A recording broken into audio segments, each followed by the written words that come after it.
Boa tarde, seja bem-vinda e seja bem-vindo a mais um número do programa Sociedade Aberta. Nesta edição e também na próxima, vamos dar uma atenção muito especial à questão de saúde mental. Hoje, aqui no programa Sociedade Aberta, o nosso tema de conversa é saúde mental, justiça e direitos humanos. Conosco nos estúdios temos Aristides Luz, que é psiquiatra, quem cumprimentamos primeiro. Boa tarde. Boa tarde. Obrigado por estar aqui conosco. Obrigado também pelo convite. E também conosco nós temos a advogada Vânia Monteiro, quem cumprimentamos também. Boa tarde. Muito boa tarde. E obrigado por estar aqui também conosco neste programa. Muito obrigada pelo convite. E nesta Sociedade Aberta, já sabe, há lugar para participação, pode interagir connosco através do número de telefone 594 9714, 594 9714.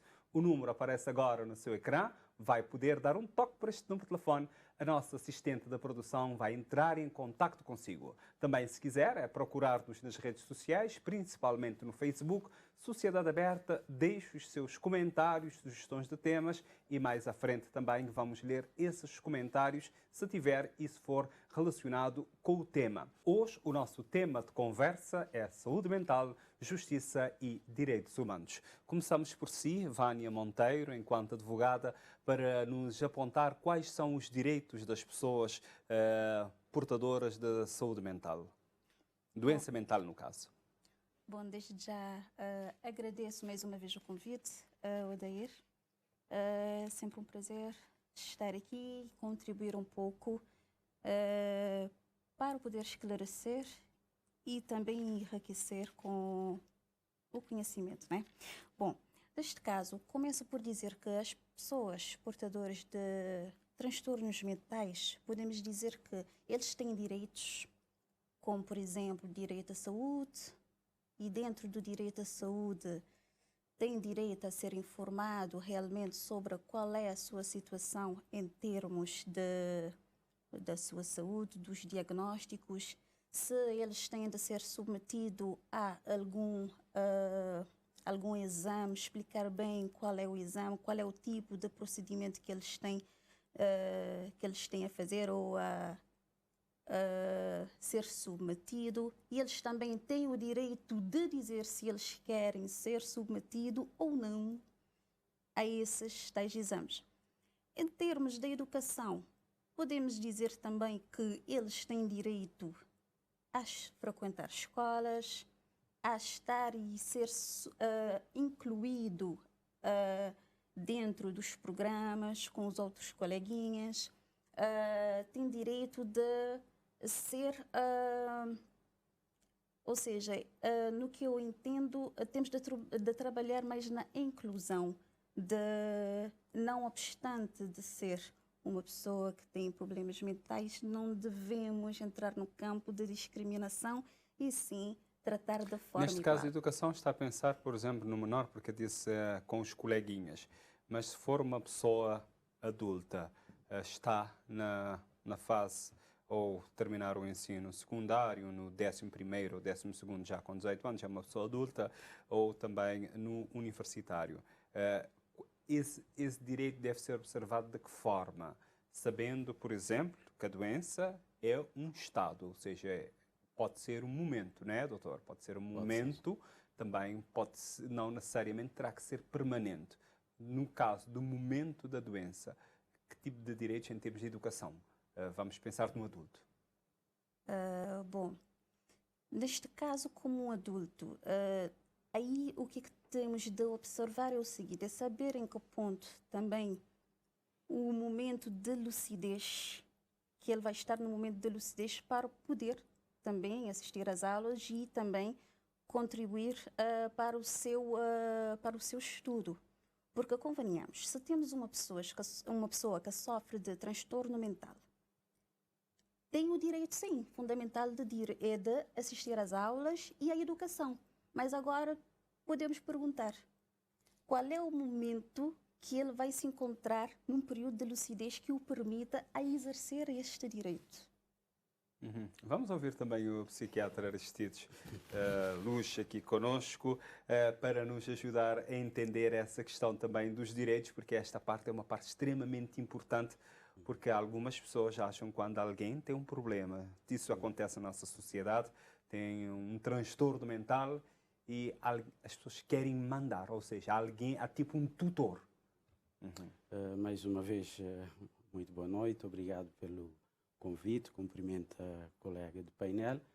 Dizer o seguinte: primeiro temos que separar quando falamos da doença mental. Temos a doença mental crónica, muitas vezes incapacitante, normalmente estamos referindo às psicoses crónicas. Temos a deficiência intelectual, que também pode levar, sobretudo a fase moderada, grave, leva a alguma incapacidade, mas de uma forma geral a doença mental, a maior parte da prevalência da doença mental não leva a nenhum tipo de incapacidade. As depressões, a ansiedade, até alguns outros transtornos do humor, transtornos relacionados com o consumo de substâncias psicoativas não levam a essa incapacidade onde a pessoa não tem essa capacidade de discernir o certo do errado. Mesmo a doença mental crónica, como muito bem disse, isso é por fases. Tem períodos que a pessoa está em plena lucidez. Só que na nossa sociedade nós aprendemos esse rótulo de que a doença mental é sinónimo de incapacidade. Falando da questão dos direitos, a pessoa portador da doença mental, seja qualquer tipo, tem todos os direitos, porque nós não vamos rotular a pessoa pela sua condição da doença, como também não rotulamos pela sua condição de cor, sexo, preferência religiosa, política, etc. Ou seja, pelo contrário, a pessoa portadora da doença mental, um Estado de direito democrático, deve criar todas as condições para proteger os direitos dessas pessoas que, infelizmente, há essa tendência em ser violada. Eu não falo de direito em específico, porque eu falo da pessoa. Não podemos ver a doença, a pessoa doente. Temos que ver a pessoa. Tem uma condição da doença, infelizmente tem, mas não perde nenhum dos seus direitos que tem por inerência, por ser uma pessoa como qualquer outra. Mas nós observamos aqui em Cabo Verde, devido a essa situação, a esse rótulo, que as pessoas até são impedidas de frequentar alguns lugares, de ir para a escola. Isso acontece muito dentro de casa. A família muitas vezes é que faz isso. O que é que diria as pessoas que estão a nos acompanhar e que por alguma está a fazer isso? Eu já recebi chamadas devido a este programa de pessoas a ligar para mim, a pedir-me para ligar à Delegacia de Saúde, para ir à casa para buscar uma pessoa que tem um transtorno mental que é para ser internada. Olha, por detrás disso há todo um contexto histórico e cultural. Como bem disse, as pessoas já fazem isso porque, infelizmente, aprenderam isso. Aprenderam que a doença mental, primeiro, não é doença, é diferente das outras doenças, ou seja, isso é um aprendizado errado que fez história e continua a fazer história, infelizmente, na nossa sociedade. Ou seja, a primeira coisa que temos que ensinar a família que ter uma doença mental é igual a ter outro tipo de problema de saúde física. Aliás, a separação física e mental hoje é mais ilusório do que real. Ou seja, que a pessoa está doente e que a pessoa precisa de ajuda médica, precisa de apoio da família, igual que a pessoa que tem outro tipo de moléstia, outro tipo de patologia. Então, aí é uma questão da educação, mas também é uma questão da sociedade como um todo, uma questão do Estado.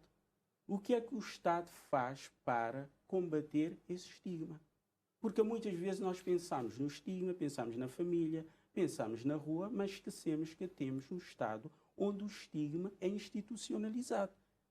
A colega de painel falou na questão do acesso ao ensino, o acesso à saúde, o acesso ao trabalho, o acesso ao lazer, o acesso à cultura.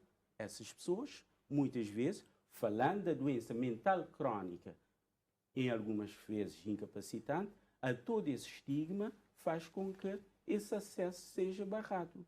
Não é somente a família, não é somente as pessoas na rua, porque quando falamos do estigma, pensamos nas zombarias que as pessoas fazem, sobretudo as pessoas portadoras das psicoses crónicas. Mas, falando do estigma, do preconceito, temos que falar na questão do acesso a situações da vida que são inerentes a nós, qualquer um de nós, como ser humano. Se eu, como profissional da saúde, eu nego a atender uma pessoa por ter uma doença mental, eu estou sendo estigmatizado.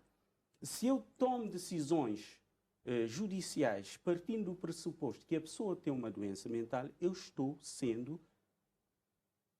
estigmatizando a pessoa. Muitas vezes consciente ou principalmente inconscientemente, porque aprendemos isso na nossa sociedade. Como é possível que uma pessoa com doença mental pode vir aqui pedir emprego? Essa pessoa é barrada, porque aprendemos que essas pessoas são incapazes, são violentas, não podem trabalhar. Ou seja, há todo um trabalho a fazer nesse sentido. Criar condições, o próprio Estado deve criar condições no sentido de que essas pessoas tenham mais acesso, porque essas pessoas não podem ser niveladas. Uma pessoa que não tem uma doença mental, quando, por exemplo, se fala a questão do acesso ao emprego. Temos aquilo que nós chamamos o emprego, o trabalho assistido, ou seja, toda uma legislação que permitam que essas pessoas tenham acesso ao emprego. Não podemos continuar a esperar, o Estado não pode continuar a esperar que as empresas aceitam ou não aceitam essas pessoas, seja no trabalho, seja na educação, seja em qualquer outra esfera da sociedade. Vânia Monteiro, quem é responsável pelo tratamento da pessoa com doença mental? Neste caso, podemos dizer que ele sempre vai ter um representante legal. No caso de estarmos a falar do poder paternal, pode ser o pai ou a mãe. E na ausência deles, é nomeado um tutor. Por quê? Por que é nomeado um tutor? É nomeado um tutor porque entende-se que, a priori, que uma pessoa portadora de transtornos mentais não tem o discernimento de gerir a sua pessoa e bens.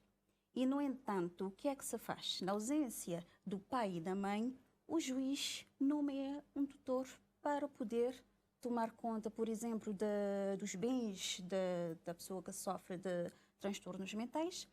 E é claro que isso não vai ficar só assim, eu vou tomar conta e eu não vou prestar contas. É claro que vai prestar contas no final do ano ao tribunal e saber o que ele fez e deixou de fazer e nunca tange também em termos de alienação de bens. Não pode o tutor alienar nenhum bem da pessoa portadora de transtornos mentais sem antes de pedir autorização ao Então, tribunal. a legislação, até certa forma, já começa a rotular a pessoa. Não é, doutor? Eu acho que sim. É quando a legislação diz que é um tutor, alguém, quando a pessoa está incapacitada, que tem que tomar decisões por ela. Eu acho que aqui é uma questão. A pessoa, não podemos rotular a pessoa porque a pessoa tem uma doença mental. Vamos. A pessoa, infelizmente, tem uma doença mental que o incapacita. Seja uma doença mental, pode ser também uma doença física. Imagina uma pessoa que está acamado, não? Não tem uma doença mental, tem uma doença física, mas que a patologia não o permite gerir os seus bens. Ou seja, não é a doença, é o estado da doença naquele momento. Então, partindo disso, aí sim eu estou de acordo que essa pessoa tenha um tutor. Entende? O estado da doença. Temos casos de doenças que, de facto, pelo evoluir da doença, pelos anos, pela doença, pela falta de tratamento, essa pessoa pode chegar a uma situação que já está incapacitado psicologicamente, mentalmente, de tomar decisões. Aí sim entra o tutor. Mas não podemos dizer que esse tutor entra a partir do momento que a pessoa tem uma doença mental. Então já estamos colocando a doença mental num patamar acima da pessoa. Estamos rotulando, estamos identificando a pessoa pela sua condição de doença, não pela sua condição de ser um ser humano. Aproveito para lembrar os nossos telespectadores que podem ligar, está connosco, é só ligar para 594 9714, 594 9714, dentro de aproximadamente 4 minutos. Vamos abrir a nossa linha, mas pode ligar agora porque a nossa assistente de produção retorna a ligação. Poderá só dar um toque também para este número, se quiser dar a sua opinião neste programa. Hoje estamos a falar de saúde mental, justiça e direitos humanos. Anteriormente, nós ouvimos aqui o Dr. Aristides a falar de outros aspectos que têm a ver com a questão de educação, o acesso, que é igual, tendo em conta, mas quando, por exemplo, nós pensamos numa pessoa no estado da doença, né? Uma pessoa portadora da doença mental, imagina que comete um delito. O que fazer? Bom, neste caso, ele será detido para que no prazo de 48 horas, né, para que essa detenção se torne legal, tem de observar o período de 48 horas. E neste prazo de 48 horas, ele deverá ser apresentado ao juiz para efeito do primeiro interrogatório judicial. E neste caso, sendo uma pessoa que é portadora de um transtorno mental, o que é que vamos observar naquele primeiro interrogatório? É que ele vai ter, claro, os seus direitos observados, não é? Primeiro, que ele tem de estar acompanhado por um advogado, não é? Neste caso, eu digo defensor oficioso, né? Ou mandatário constituído, e ele pode confidenciar a hora que quiser com o seu mandatário, e lá ele também tem de saber quais são os direitos que lhe assiste, de falar ou mesmo de ficar em silêncio também não, nem beneficia e também nem vai prejudicar em qualquer caso. Mas, tratando-se de uma pessoa que que sofre de algum transtorno, o juiz sempre vai querer ouvir um familiar para juntar documentos para que possamos ver que realmente ele sofre daquele transtorno. Uhum. E neste caso? Então, há um processo todo que a justiça terá que fazer para observar este indivíduo. Certo. E então, neste caso, o que é que se tem de fazer? No âmbito do primeiro interrogatório, aquela sessão é suspensa para este efeito, para ver em termos de juntar documentos onde possamos ver realmente que tenha um laudo médico que comprove que ele é portador de algum transtorno mental, e depois regressa-se à sessão onde que o juiz vai ouvir a pessoa com transtornos mentais junto com o seu defensor oficioso, e claro e óbvio que sempre pode ouvir um familiar para que, em vez de, se for um caso onde ele foi detido em contexto de flagrante delito, em vez de aplicar uma medida de coação, que é a prisão preventiva, que é a mais gravosa, ele pode sempre substituir por uma medida de segurança, que é o internamento. Uhum. Mas agora... O internamento como? O internamento... É decidido como? Bom, em vez de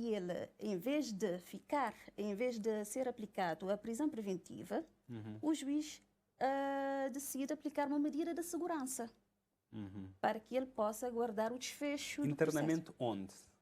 Bom, neste caso tem de ser um internamento num estabelecimento psiquiátrico.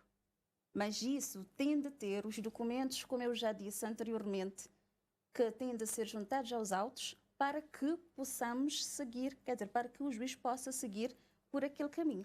Vamos ouvir também um psiquiatra sobre este ponto, como é que a justiça atua, se a forma é correta e o que é que precisa ser mudado. Bom, se é correta ou não, pronto. Não vai emitir a sua opinião. Sim, a justiça age de acordo com o que está as escrito leis. na lei. Igual que sim, nós sim. agimos A legislação de acordo também pode ser alterada com os legisladores. Sim, de acordo com a clínica. Olha, aqui em Cabo Verde há um problema. Primeiro é o seguinte: o juiz atende essa pessoa e visivelmente essa pessoa tem algum problema ou naquele momento, pelo seu comportamento, se vê que há alguma alteração no seu estado mental, que nós chamamos no exame do estado mental da pessoa. E o juiz, por não ser um médico, nesse caso um psiquiatra, inclusive os pedidos já levam isso, dizem, mesmo sendo visível isso, por não sermos técnicos da área, precisamos de uma avaliação dessa pessoa. Mas como isso é feito, parece, a partir de uma parceria que existe entre a Justiça, entre os Ministérios da Justiça e o Ministério da Saúde, é feito esse pedido de avaliação. Só que esse pedido chega semanas ou até meses depois. Então, nós somos confrontados para avaliar essa pessoa. Uma coisa é a pessoa já ter uma doença mental crónica, que permanentemente tem os sintomas. Outra coisa é a pessoa que estava naquele momento com uma alteração comportamental, mas que não condiz com uma doença mental crónica. E quando nós vamos fazer essa avaliação, se diz muitas perícias médicos legais, mas nós não fazemos perícias médicos legais.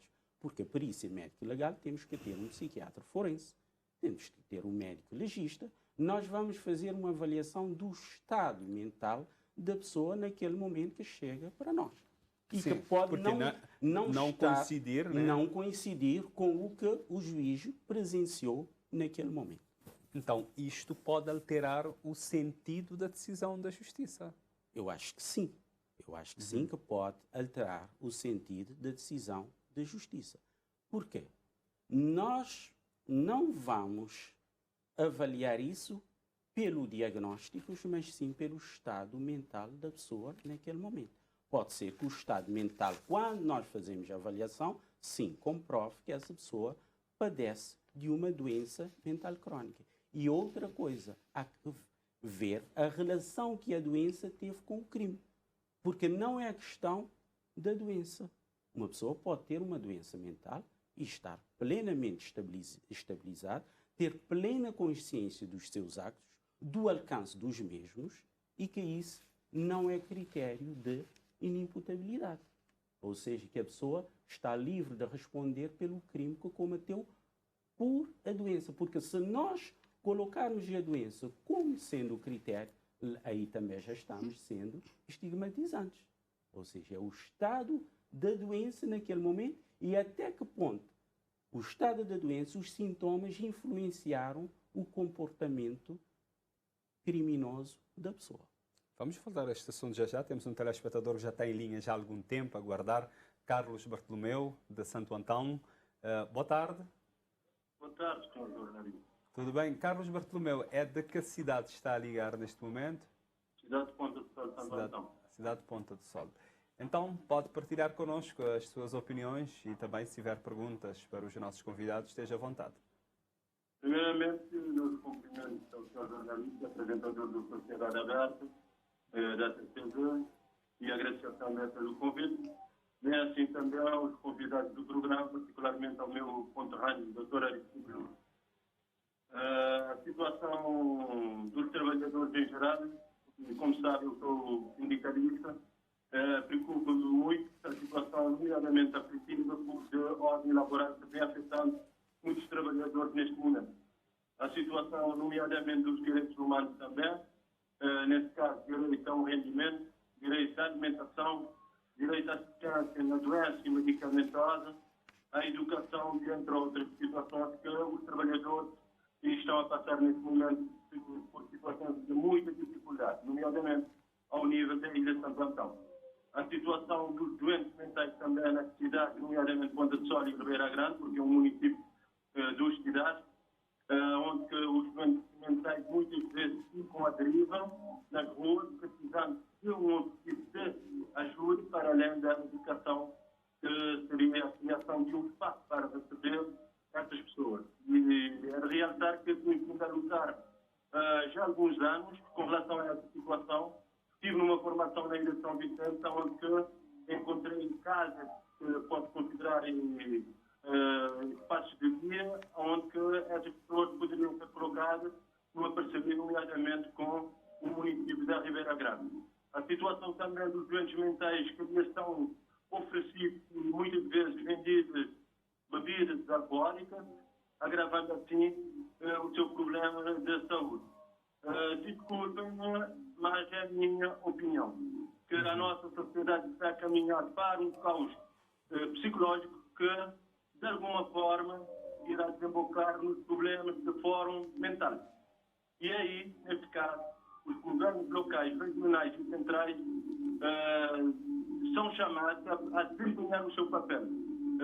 Nesse caso, Cabo Verde. Muito obrigado. Sempre que poderia estar a realçar outras situações, mas sempre que o tempo é limitado e terá sempre a oportunidade de outros telespectadores tentarem intervir no programa.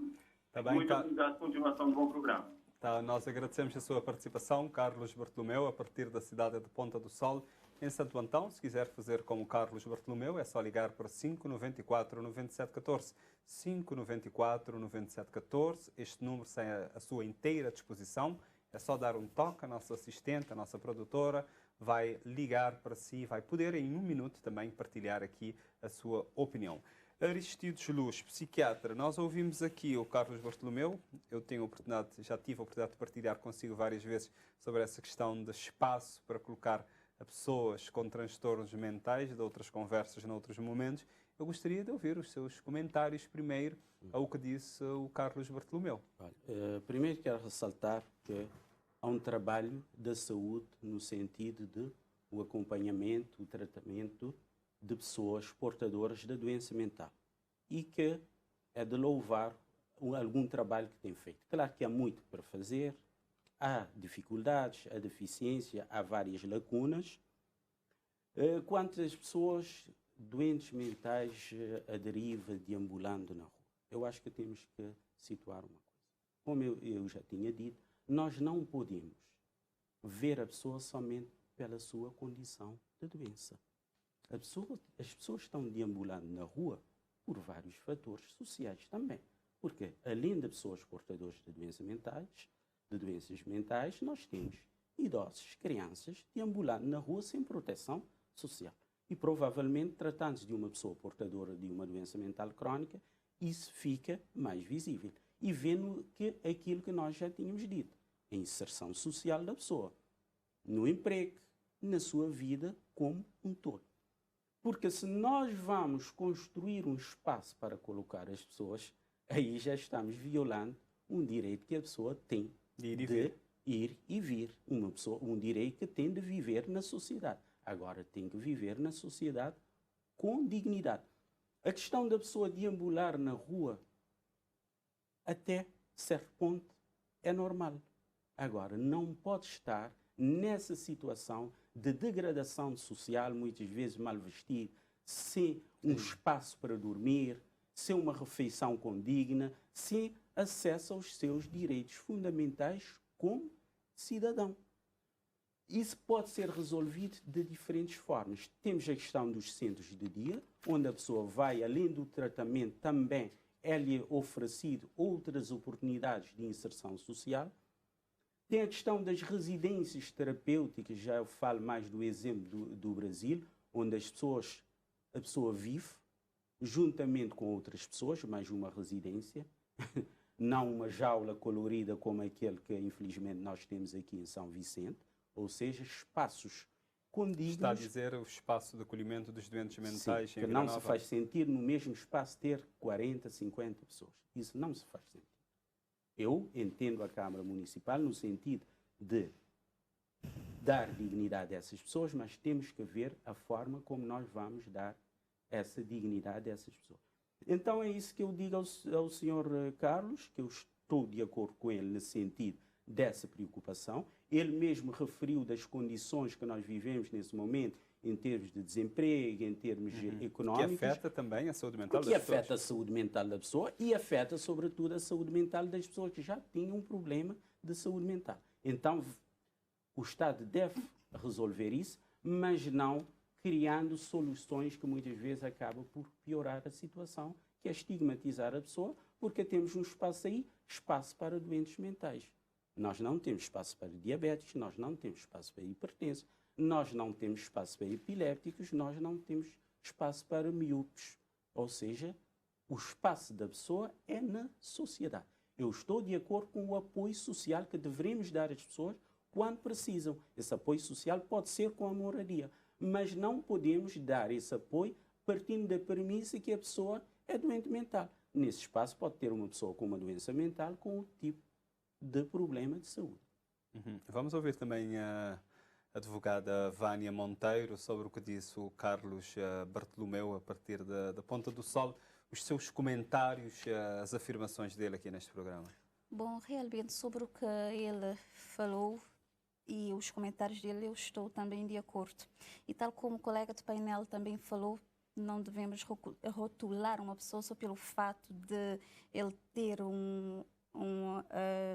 ser portador de um transtorno mental, porque, como disse anteriormente, não é pelo fato de ele ter aquela condição que vamos restringir os direitos que ele tem e limitá-los.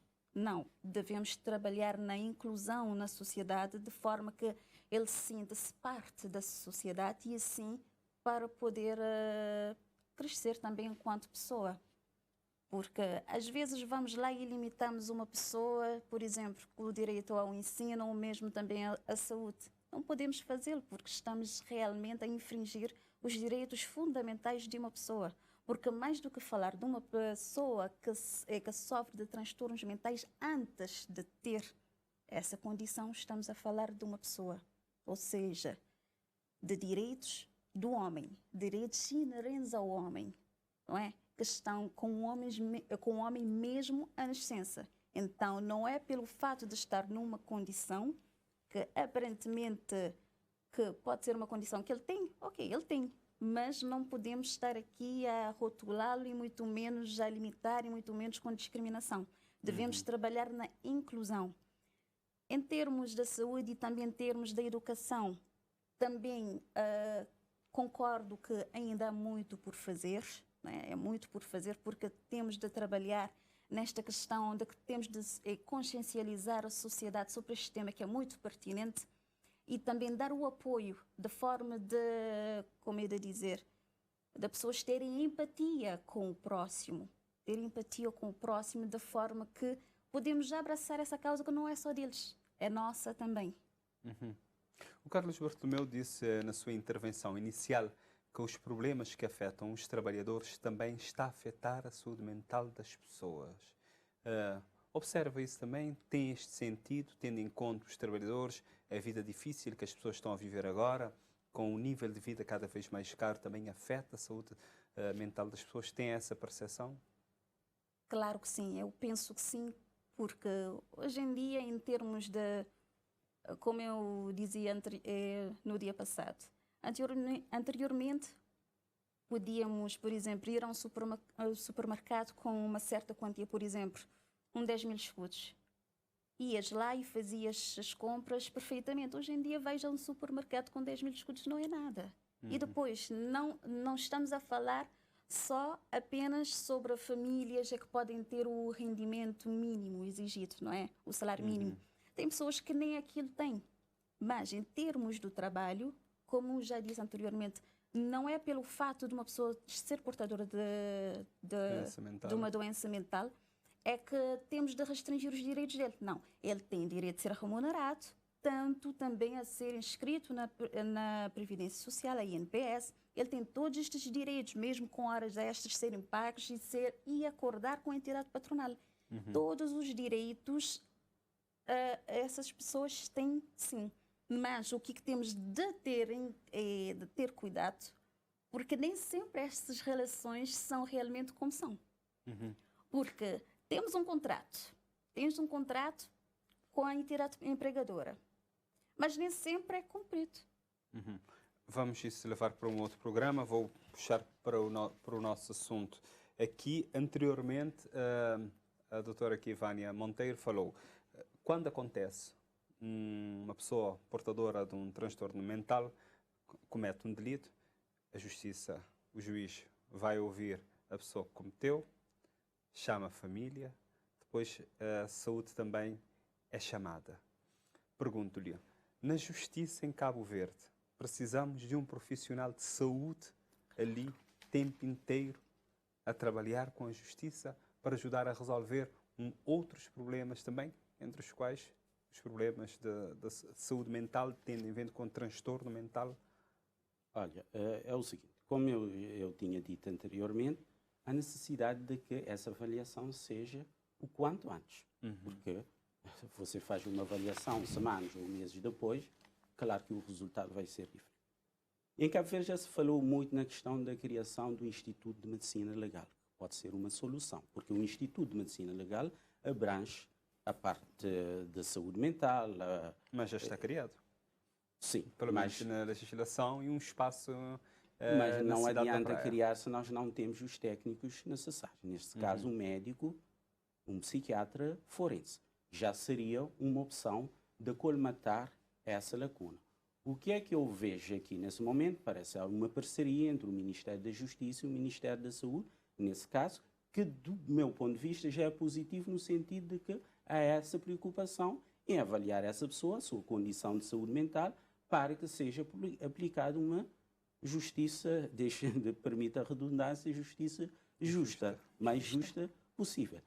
Agora, uma questão do espaço, do timing. E se o Ministério da Justiça depende do Ministério da Saúde, e o Ministério da Saúde também já tem as suas incumbências, que não são poucas, acaba por deixar essa lacuna em termos dessa avaliação o mais antecipado possível, para que, de facto, o resultado seja o mais próximo da realidade.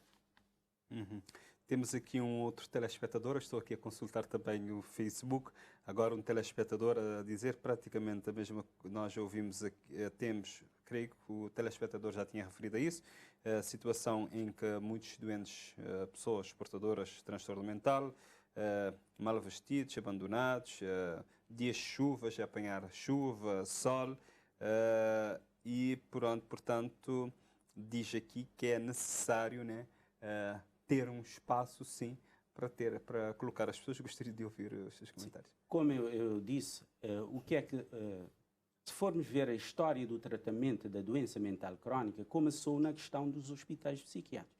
De facto, o objetivo dos hospitais psiquiátricos não era tratar essas pessoas, mas sim retirar essas pessoas da sociedade.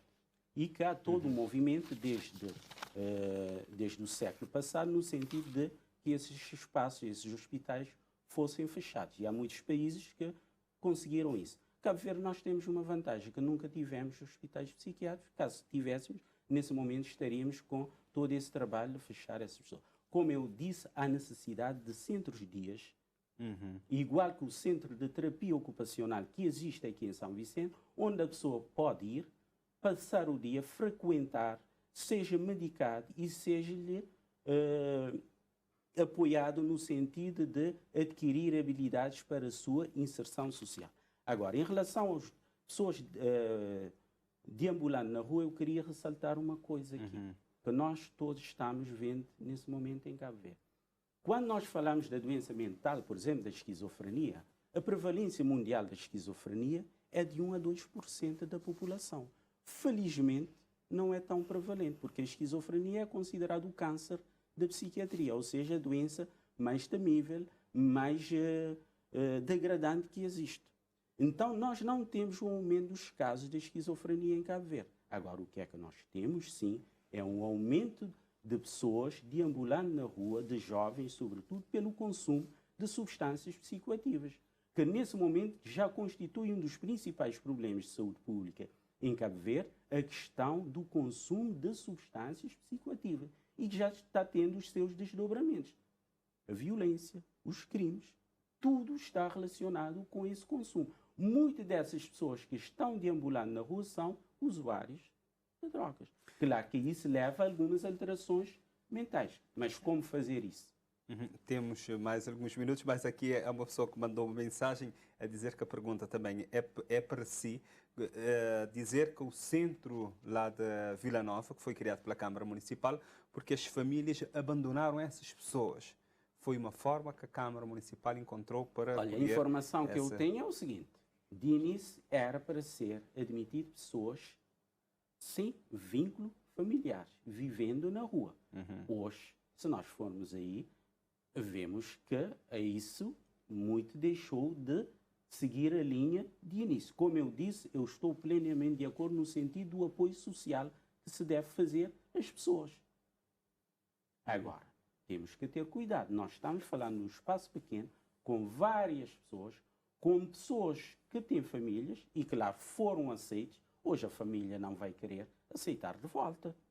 Ou seja, deveria ser de início feito um trabalho de integração social dessas pessoas. Quem não tivesse família, sim, já seria uma boa opção. E depois nós temos aí um problema de saúde pública. Nós temos um espaço pequeno com várias e várias pessoas. E cada uma dessas pessoas é uma pessoa individual. A sua necessidade é diferente do outro. Então, se nós queremos fazer uma integração social das pessoas, nós temos que falar de cada pessoa individualmente, porque a necessidade de João não é do António nem do Pedro, entende? Agora, todos eles têm a necessidade de integração social, todos eles têm esse direito. Agora, como vai ser feito depende da individualidade de cada um. Uma última pergunta para os dois, para podermos concluir a nossa conversa hoje à volta da saúde mental, justiça e direitos humanos, observando para a família, primeiro Vânia Monteiro, enquanto advogada, de que forma que a família pode ajudar as pessoas que têm algum transtorno mental a ver os seus direitos respeitados.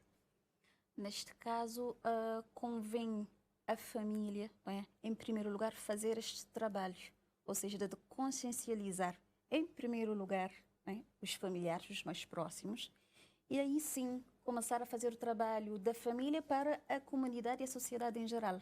Ou seja, no sentido de consciencializar as pessoas realmente do que é uma pessoa que tem transtornos mentais, quais são realmente os seus direitos, que neste caso os direitos deles são iguais aos direitos de toda a gente, porque são os direitos fundamentais e são invioláveis, têm caráter de inviolabilidade, não podem ser violados. E neste caso, para além de fazer este trabalho, eu acho também que o Estado também deveria imiscuir neste assunto. Rapidamente, agora vou ouvir Aristides Luz também, enquanto psiquiatra, em breves segundos, de que forma que a família pode ajudar também. Olha, primeiro, tem famílias que ajudam. Tem outros que não ajudam. Temos que ver essas famílias, porque a família, como um todo, também não está isento de todos os problemas sociais. Muitas vezes a família que não ajuda é uma família disfuncional, uma família onde há problemas sociais, há problemas económicos, então temos que ver cada família individualmente para ver, de facto, como nós podemos ajudar essa família a ajudar ao seu ente querido. Também eu agradeço os dois por estarem aqui conosco neste programa Sociedade Aberta. Hoje falamos aqui da saúde mental, de justiça e direitos humanos. Como eu disse no início deste programa, hoje e também na próxima semana, na próxima terça-feira, vamos abordar um outro tema, também tem a ver com a questão da saúde mental. Vamos abordar aqui no programa problemas sociais, consumo de drogas e doença mental na próxima edição.